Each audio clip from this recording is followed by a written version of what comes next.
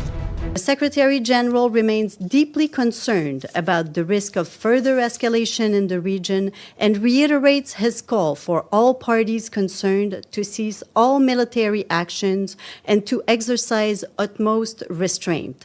He also warns that airstrikes on Red Sea ports and Sana'a airport pose grave risks to humanitarian operations at a time when millions of people are in need of life-saving assistance. Further escalation in the region also continues to undermine the mediation efforts led by Special Envoy Hans Grunberg to reach a negotiated political solution to the conflict in Yemen. Netanyahu को जानने वाले जानते हैं कि अगर एक बार उन्होंने commitment कर दी तो फिर वो खुद की भी नहीं सुनते। अब तक हूथी के हमलों पर सब्र से काम ले रहे नेतन्याहू ने हूथी को टारगेट पर ले लिया है। הישראלי, תוך פגיעה ביעדים אסטרטגיים חות'ים בתימן, בשדה תעופה, בנמל, וכמו שאמרנו, מי שפוגע בישראל इजरायल को लगातार निशाना बना रहा था हूथी।